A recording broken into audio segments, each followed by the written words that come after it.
Hello everyone, कैसे हैं आप लोग। आई होप सब अच्छे हैं, सब घर पे हैं और सब अच्छे से अपना ध्यान रख रहे हैं। आज हम एक नया स्टैंडर्ड करेंगे विच इज़ स्टैंडर्ड ऐसे 200, that is overall objectives of independent auditor and conduct of an audit in accordance with standards. बहुत टीनी टाइनी सा स्टैंडर्ड है, ज़्यादा बड़ा नहीं है, बहुत जल्दी हो जाएगा। तो चलिए इसको स्टार्ट करते हैं। तो जैसे इसका जो हमारा टाइटल है, overall objectives of the independent auditor and conduct of audit in accordance with standards. तो इसके टाइटल से ही समझ में आता है कि इसमें हम क्या डील करने वाले हैं, कि ऑडिटर की क्या ऑब्जेक्टिव्स हैं, कि उसको कैसे काम करना चाहिए ऑडिट में, और जो ऑडिट है हम करने वाले हैं वो स्टैंडर्ड्स के फ्रेमवर्क के अनुसार हो रहा है या नहीं, या हमें फ्रेमवर्क के स्टैंडर्ड्स की ही बेसिस पे करना है। तो इसमें जो है सबसे पहले चीज़ हम जो पढ़ने वाले हैं वो ये है कि इंडिपेंडेंट ऑडिटर की रिस्पॉन्सिबिलिटी ये होती है कि वो जो भी पूरा ऑडिट करने वाले हैं वो स्टैंडर्ड्स के ही हिसाब से किया जाए, उसका फ्रेमवर्क फॉलो करके किया जाए।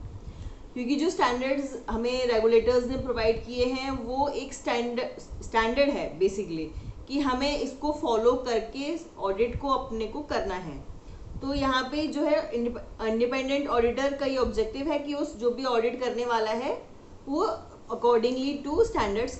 ऐसे 200 requires auditor shall plan and perform an audit with professional scepticism.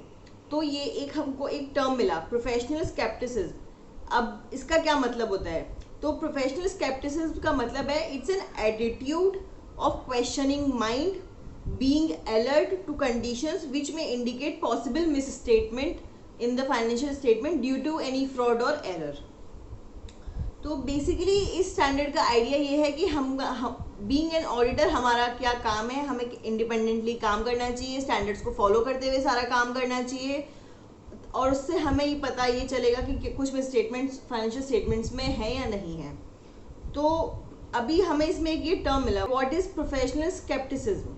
तो इट्स एन एटीट्यूड बेसिकली, हम बीइंग एन ऑडिटर हमारा ये एटीट्यूड होना चाहिए कि हम जो भी हम एंटिटी में नोटिस कर रहे हैं उसको हम क्वेश्चन करें कि ऐसा आप कर रहे हो तो आप ऐसा क्यों कर रहे हो। मैनेजमेंट से हमें क्वेश्चन करते रहना है और हमेशा हमें अलर्ट रहना है, सो दैट कोई भी मिस स्टेटमेंट अगर हो रहा है तो वो हम उसको पकड़ पाएँ। तो ये हो गया हमारा प्रोफेशनल स्केप्टिसिज्म क्या होता है। नेक्स्ट है कि क्या ऑब्जेक्टिव्स होते हैं ऑडिटर के।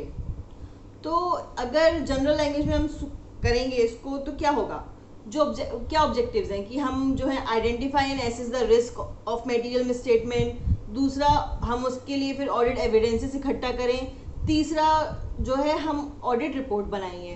तो इसमें हमारे और भी जो अलग स्टैंडर्ड्स हैं वो सब लग जाते हैं, तो उसके अकॉर्डिंगली हमें काम करना है। जैसे ऐसे 300 and 315 जो है that is for identifying and assessing the risk of material misstatement in financial statements of the business। तो इसमें ये हो गया। नेक्स्ट, ऑडिट एविडेंस हमें इकट्ठा करना है, तो उसमें ऐसे 500 और 501 आ जाता है। obtain sufficient appropriate audit evidences by performing audit procedures, find out whether there is any material misstatement or not in the financial statements। Next, जब हमने अपना एविडेंसेस भी इकट्ठा कर लिया और हमें कुछ मिलता है या नहीं मिलता है, दैट डिपेंड्स। तो उसके बाद हम अपना ऐसे 700, 705, 706 एंड 720 यूज़ करेंगे, जिसमें हम ऑडिट रिपोर्ट बनाएंगे। Form and content of audit report उसमें होता है। तो वो जैसे जैसे हम आगे बढ़ेंगे हम ये भी स्टैंडर्ड अलग से भी पढ़ेंगे। तो ऐसे 200 में बेसिकली हमसे कहा गया है कि हमें स्टैंडर्ड्स को फॉलो करते हुए ऑडिट का काम अपना करना है। तो उसमें ये सारे स्टैंडर्ड्स लगेंगे। जब हम रिस्क एसेस करने जा रहे हैं तो ऐसे 300 और 315 लग जाएगा। फिर हमें कोई ऑडिट एविडेंस मिल रहा है तो उसके लिए भी एक अलग से फ्रेमवर्क दिया हुआ है हमें, ऐसे 500, 501 में। और ऐसे ही जब हम ऑडिट रिपोर्ट बनाते हैं तो उसका भी एक फॉर्म बनाया हुआ है, रेगुलेटर्स ने हमको बना के एक प्रिस्क्राइब्ड फॉर्म दिया हुआ है, जिसमें हम हमारा ये 700 की सीरीज आ जाती है सारी। तो उसके अकॉर्डिंगली हम काम करेंगे। तो इंडिपेंडेंट ऑडिटर के ये ऑब्जेक्टिव्स हैं कि वो क्या क्या करेगा। और इसमें जो लास्टली एक चीज़ आती है वो ये है auditor's responsibility to express an opinion. तो हम ऑडिट क्यों करते हैं? ऑडिटर को हायर इसीलिए किया जाता है to express the opinion that financial statements are free from misstatements और नॉट। तो misstatements can be either because of fraud or maybe error. And secondly हम जो है ये भी चेक करेंगे कि जो हमारी एंटिटी है वो अपना फ्रेमवर्क फॉलो कर रही है या नहीं कर रही है फाइनेंशियल स्टेटमेंट्स को बनाने के लिए। तो इसमें हमारे 2 पॉइंट्स हैं, that auditor is required to express opinion whether financial statements are prepared in accordance with applicable FRF or not, and second, obtain reasonable assurance about whether financial statements are free from material statements or not। तो ये हमारी responsibility हो गई। तो इसमें ये that's it guys, इसमें बस इतना ही है। तो इस बहुत छोटा स्टैंडर्ड है, ज़्यादा आपको टाइम नहीं लगेगा इसको करने के लिए। तो मैं जल्दी से आपको बस इसमें जो की पॉइंट्स हैं वो मैं एक बार फिर से रिपीट कर देती हूँ कि हम जो हमारा ऐसे 200 है, इसमें हमसे कहा गया है कि हमें क्या ऑब्जेक्टिव्स फॉलो करने, क्या हमारा क्या ऑब्जेक्टिव है being an independent auditor, and हमें ऑडिट को जो है स्टैंडर्ड्स के अकॉर्डिंगली प्रिपेयर करना है। तो उसके अंदर हमने एक टर्म पढ़ा प्रोफेशनल स्केप्टिसिज्म।